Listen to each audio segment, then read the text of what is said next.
this lesson, you have learned what is discrete random variable, calculate probabilities, calculate expected values, calculate variance, and use the properties of mean, use of properties of variance based on discrete random variable. So now we focus on continuous random variable. Hopefully at the end of this session, you will be able to first identify whether an event is a continuous or not. Second, you can compute probabilities associated with the distribution. Third, you can calculate the mean and variance. And last one, you may apply the properties of mean and variance based on continuous random variable. Let's look at the introduction of continuous random variable. A random variable, let's say x, is a continuous if it can take an infinite number of values, and if there is a function, we call this one is probability function. The probability distributions of a continuous random variable are described by probability density function, PDF. Okay, so this one, 3 basic rules of continuous random variable. First one, the probability function must be at least 0. At least 0, cannot be negative. Second one, all the probability functions must be equal to 1. And last one, when you need to calculate the probability for continuous random variable from A to B, so you integrate from A to B of the probability function.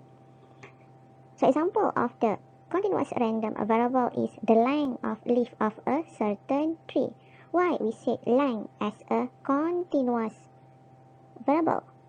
Recall back introduction to statistics. The length. How you get the data of the length? You measure the length using measurement device. Therefore, anything you got the data from the measurement device, that one is a continuous variable. Okay, let's proceed to first example. X is a continuous random variable with probability density function as shown below. So this one, we have one function.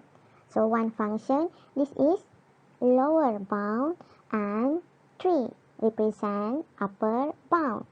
Okay, next, let's say we want to show either x is a continuous random variable or not.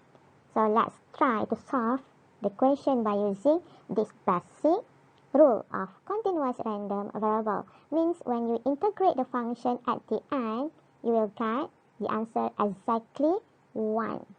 Okay, let's try together.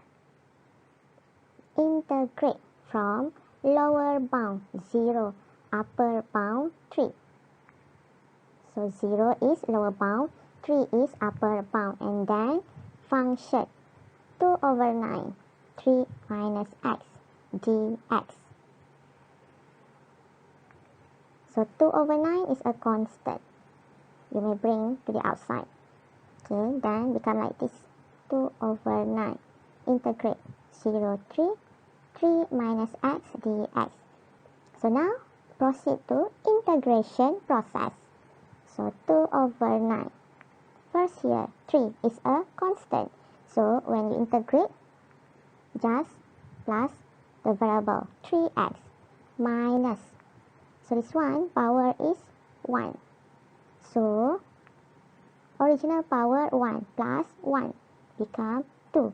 New power divide by new power from 0 to 3. After integrate, substitute. First substitute lower or upper. Of course upper, because upper is greater than lower bound. So substitute each value of x with upper and lower bound. So 2 over 9. Upper first, 3 times 3 minus 3 squared over 2. So that one is upper. Minus, always minus. Difference between upper and lower bound. Minus 3 times 0. 0 squared divided by 2. Okay, like that. Then, next step, calculate. Find the answer for bracket first. So, 2 over 9 times 9 over 2. So, 9 over 2 based on this bracket. Okay, simplify. At the end, you got one answer equal to 1. So, 1 here means x is a continuous random variable. If you don't get one answer equal to 1, make sure recalculate or recheck to find out either x is a continuous random variable or not. Okay, we got example 2. X is a continuous random variable with probability density function as shown below. How many functions? One function. What is the lower bound? Lower bound is 1. What is the upper bound? Upper bound is 4. So next, based on the function, you have unknown. What is the unknown? Unknown is C. So first, find the value of C. How to find the value of C? You may use this basic concept. Okay, first, substitute lower bound and upper bound. Then, the function you integrate, make sure at the end equal to 1. Next, integration process, substitute upper bound for 4 and then lower bound 1, 1, calculate. At the end, you got C equal to 1 over 24. But are you sure with your answer? You may check. How to check? Okay, like this. Integrate from lower bound to upper bound. Substitute C equal to 1 over 24, 2x plus 3 tx. So this one, you substitute the value of C here, 1 over 24. Okay, then proceed to integration process. 1 over 24, 2x squared over 2 plus 3x from 1 to 4. Then substitute lower bound and upper bound, but start with upper bound. 4 square 3 times 4, and then minus lower bound 1 square plus 3 times 1. Calculate in the bracket, you got 24. So at the end, the integration of the function you got equal to 1. Therefore, the value of C equal to 1 over 24 is correct. Okay guys, same example, but now question B. Calculate probability of x in between 1 and 3. So here, lower bound is 1, same as function. Lower bound is 1, but here, upper bound based on function is 4, but based on the question is 3. So, we may use this basic rule to solve the question. B equal to 3. Then substitute the function and then integration process.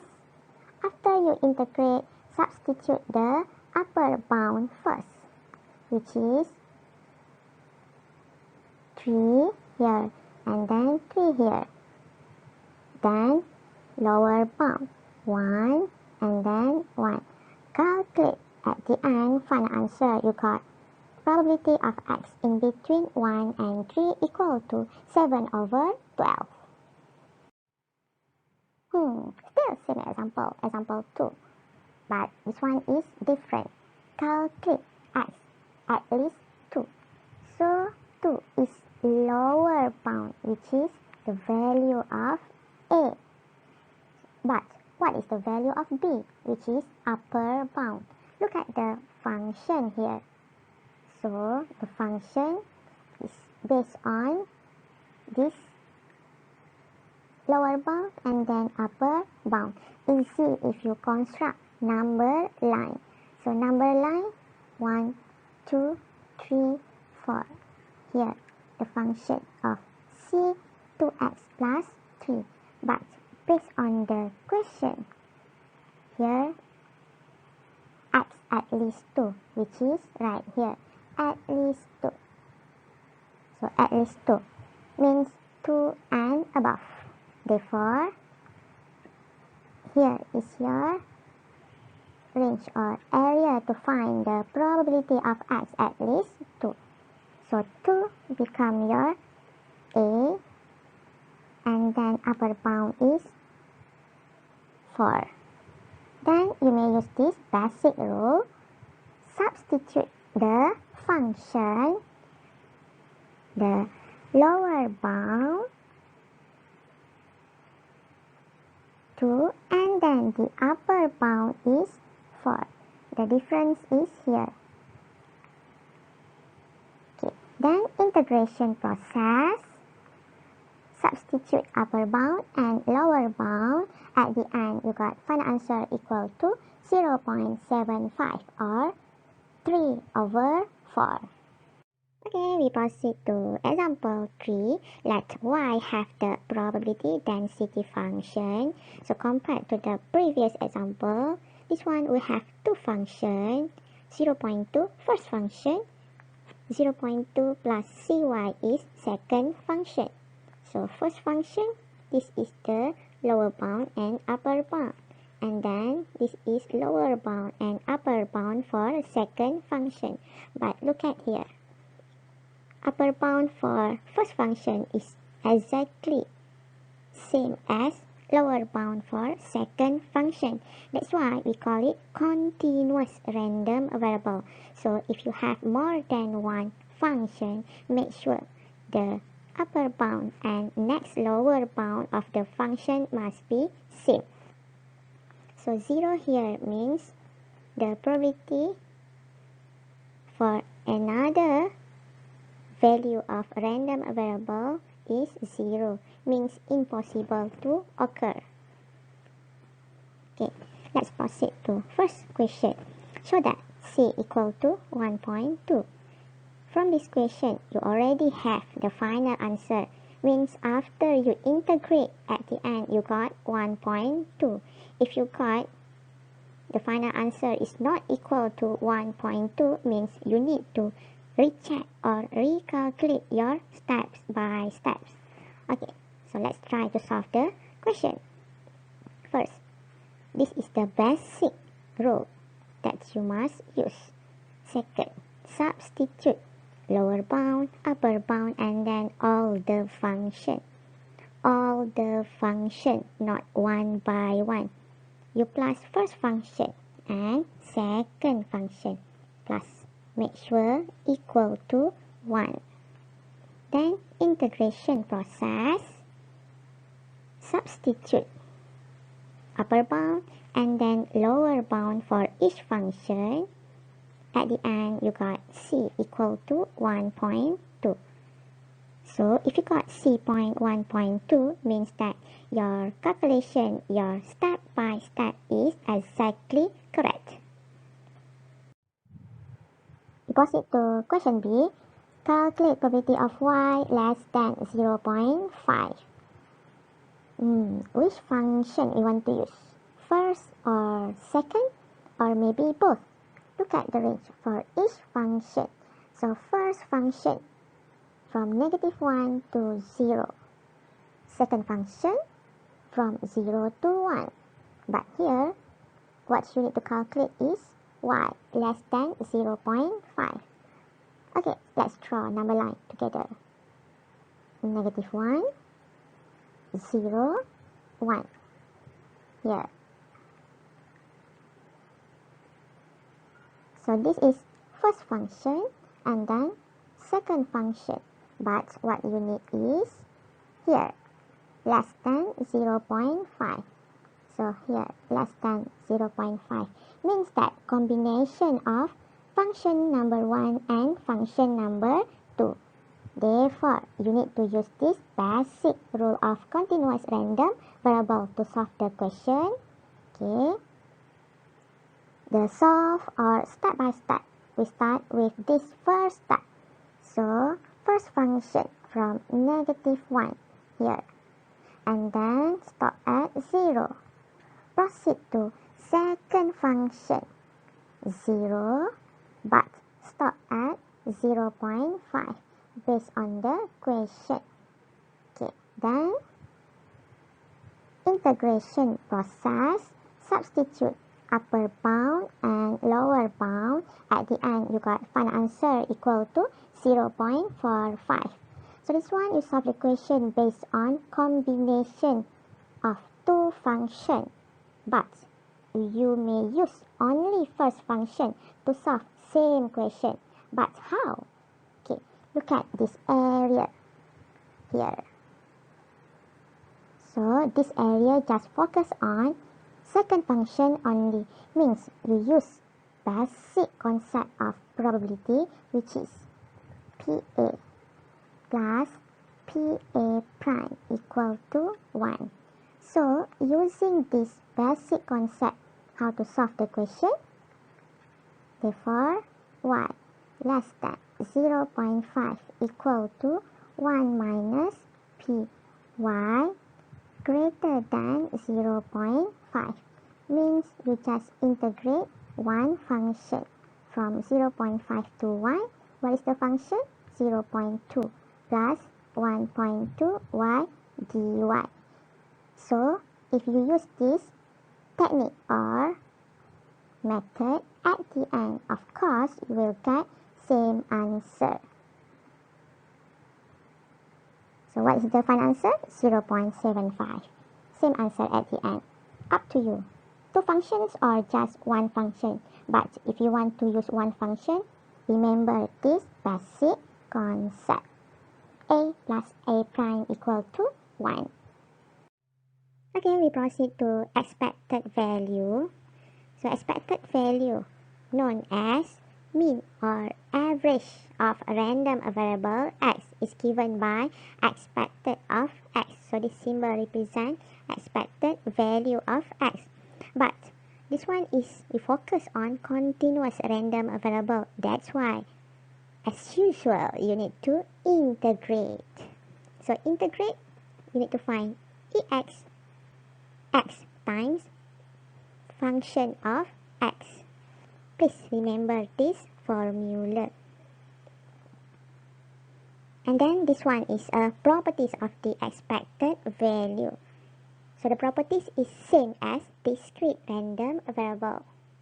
Also, you need to know what is the expected value of x squared. So x squared times probability function. Same as ex, you need to remember this formula. After you calculate mean or expected value or average of a random variable, so now you may calculate variance. So the variance of a continuous random variable is given by this formula. Same as discrete, but to find ex squared and ex, the step by step is different, which is for variance you need to integrate.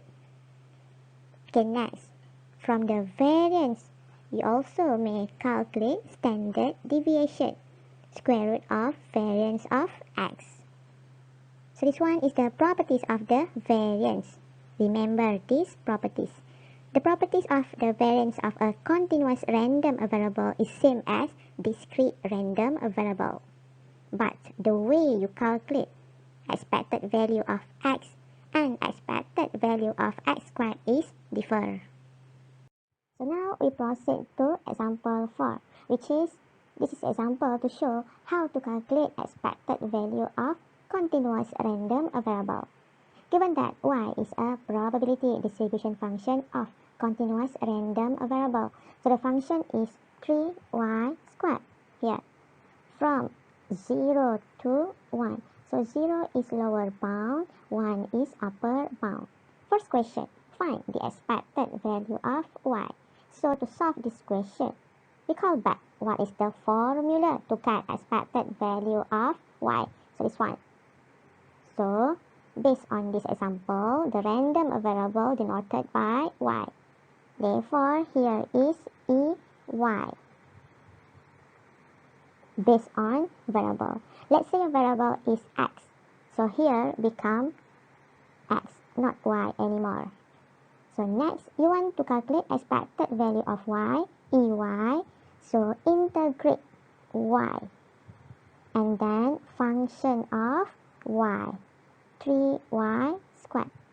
And then next step, multiply y and y squared. That's why you got here is power equal to 3. Next step, integration process. Original power equal to 3. 3 plus 1 equal to 4. Divide by new power. After that, substitute. Upper bound equal to 1. And then lower bound equal to 0.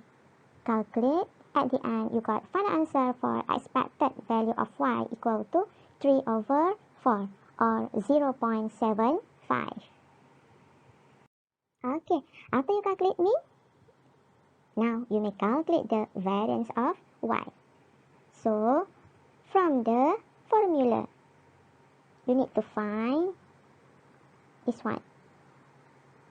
So what is it? EY squared. So EY you have calculated before, which is you got 3 over 4.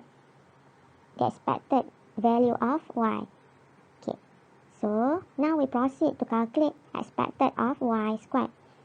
So here is y squared.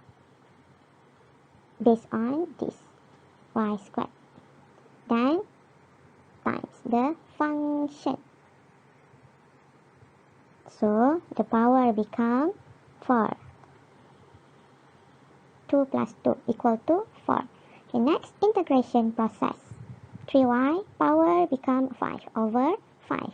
Substitute upper bound and lower bound. You got final answer for expected of y squared equal to 3 over 5 or 0.6. Okay, next, back to our question. Calculate the variance. So next step, you may calculate the variance. Substitute the value of 3 over 5 here. And then 3 over 4. Then calculate at the end, you got variance of y equal to this value. Okay, then find the standard deviation of y. So you need to calculate sy. So to calculate sy, remember this formula. So from the variance value, substitute here, and then at the end you got standard deviation equal to 0.1936. Look at example 5. The processing time denoted by x. Okay, that the software runs in order to produce an output has a probability density function as follows. So this is a function to represent the processing time. This is the lower bound and 1 is upper bound. Why I said the random variable of x is continuous random variable, not discrete. Why? Look at the variable of interest. The processing time means you measure the variable. So anything that you measure or you got the data using the measurement device, so that one is categorized as continuous variable. Therefore, to solve any question based on this random variable, you must recall the integration skill. Let's say, first question, find the probability that x is less than 0.5. The keyword here is less than. But the function is in between 0 to 1. So, based on number line, which is from 0, 0.5 and 1. So this is number line. But the question asks only x is less than 0.5. Therefore, the range or the area that you need to calculate is between this area. So, we may use this basic rule. X less than 0.5 means you integrate from lower bound, which is 0, and then upper bound depends on the question, which is less than 0.5 here. So 0.5. 0.5 means the maximum of x is 0.5. Substitute the function and then simplify based on the constant you bring to the outside. Integrate. Substitute the upper bound and lower bound. At the end, you got final answer equal to 13 over 80. Okay, same example, example 5. But now, compute a variance of a distribution. So, here you need to compute a variance, but this information was given. So, recall back what is the formula of variance. So, from this formula, you already have the value of expected of x here, which is equal to 18 over 25. But now, you need to calculate expected value of x squared. Okay, so here, step by step, to find the value of expected of x squared. So here, x squared, and then x squared. Then, substitute the lower bound, 0, 0. Upper bound, 1, 1. Then, calculate by integrate. Substitute upper bound and then lower bound. At the end, you got final answer equal to 14 over 25. So that one is the value of ex squared here. But aim of the question is to compute a variance. So next, substitute ex squared and then substitute ex. Calculate. At the end, you got variance of x equal to 26 over 6 to 5.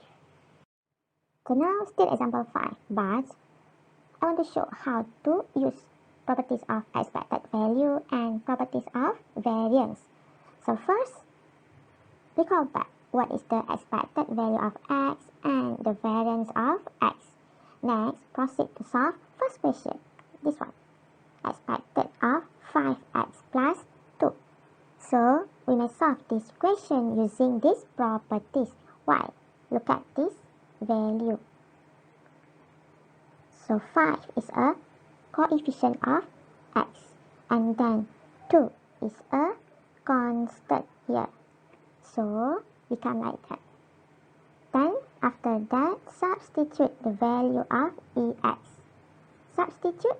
At the end, you got expected of 5x plus 2 equal to 28 over 5. Okay. Then, we proceed to use the properties of variance to solve this question here. So, how to solve this question? We may use these properties. So, based on these properties, 4 is a coefficient of x, and then 3 is a constant value. So, become like that. 4 squared. So, anything. So, any coefficient of x, bring outside and then you square the coefficient value. Plus VB. B is a constant represented by 3 here. Okay, then substitute the value of variance. And then, look at here, constant, always 0. So, you calculate, at the end you got final answer equal to 416 over 6 to 5. So this one step by step how to use the properties of expected value and also the properties of variance for continuous random variable. Okay guys, end of session. Hopefully now you can differentiate between discrete and continuous random variable, and also you may calculate the probabilities, calculate mean and variance of each of the distribution. Assalamualaikum and dah.